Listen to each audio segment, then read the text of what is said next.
Good morning, children. Today in English in class 11, we continue the chapter Ranga'S marriage.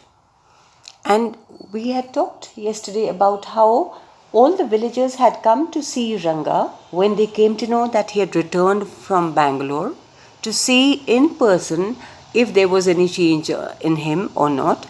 But they were so happy to their surprise and they were delighted to see that he was as respectful as he was earlier and he had not forgotten his customs and traditions also. So they went away happily from there.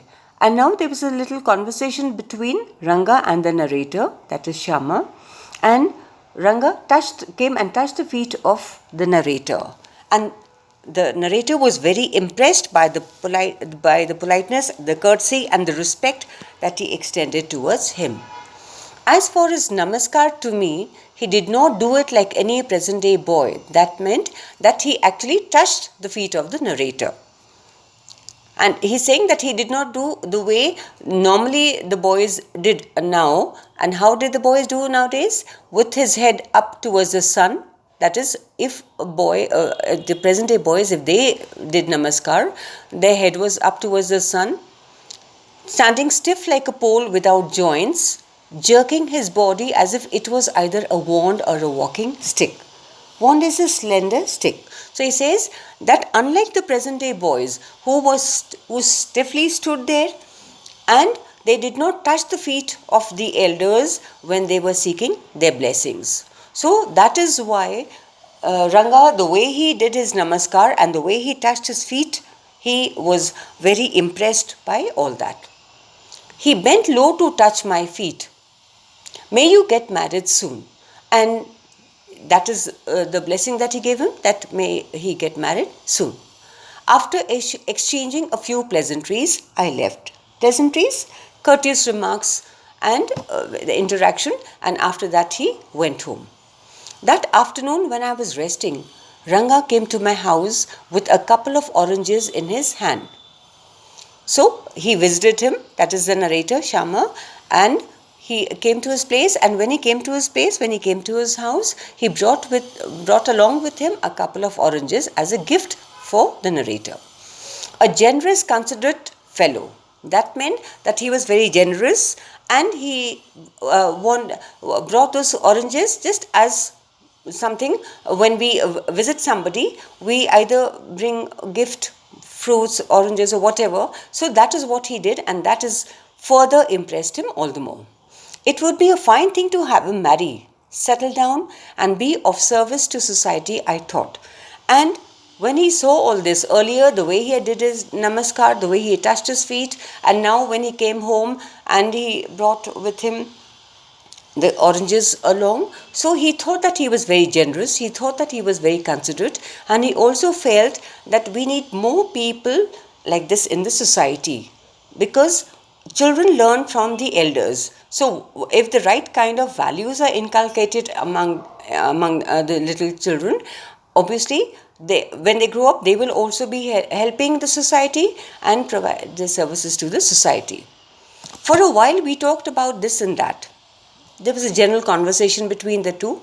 Then I came to the point. The point is of marriage. Ranga, when do you plan to get married?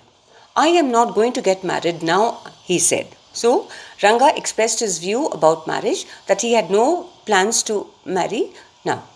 Why not? I need to find the right girl. So he says that he is in no hurry to get married. He wants to find the right girl who would be suitable as a companion for him, as a partner. I know an officer who got married only 6 months ago. He is about 30 and his wife is 25, I am told. And he says, recently I came to know about an officer who's got married, who is 30 years old and his wife is 25 years old.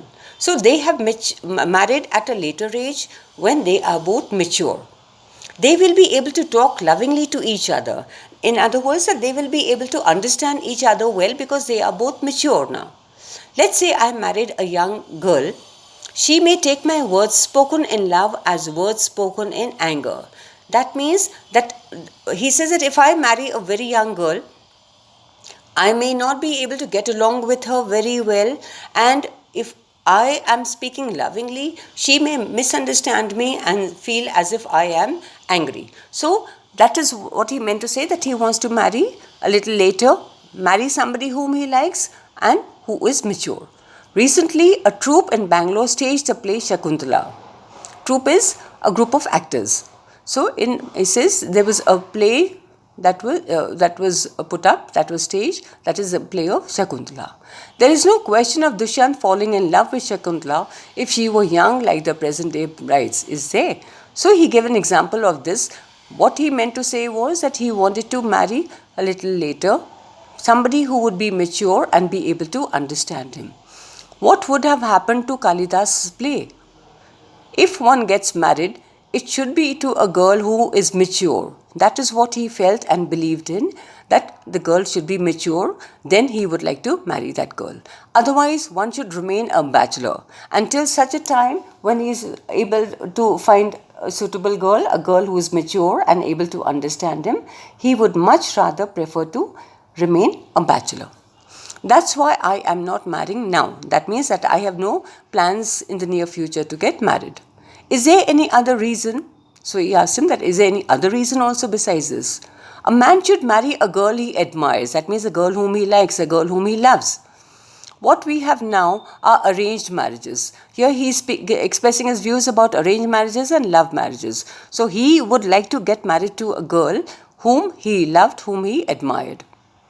How can one admire a girl with milk stains on the side of her face and the wetness on the other, or so young that she does not even know how to bite her fingers? That means that a girl who is extremely young, a girl who is not able to look after herself, how will she look after the husband and how will she look after the household? So that is what he felt, that it's better for him to wait till he finds a girl who is mature, till he finds a girl whom he admires and would like to have as a life partner. One a neem tree, the other a bitter gourd. That was the comment of the narrator, saying that exactly, Ranga said, laughing.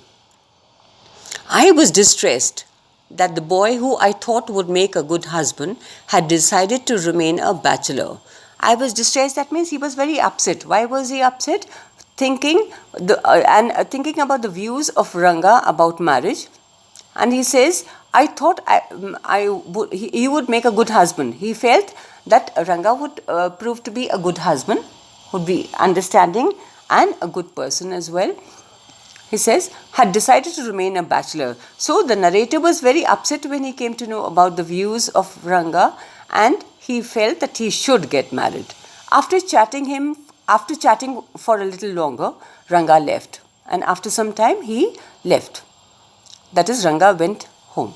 Ranga left. I made up my mind right then that I would get him married. And that was the time, that was the moment when he resolved that he would arrange his marriage, that he is such a good human being, he is such a good person, he has the right values, he is so respectful, and he follows all the customs and traditions also. So he took upon himself, the narrator, because he was a good human being himself, so he resolved to arrange somehow or the other the marriage of Ranga. Thank you.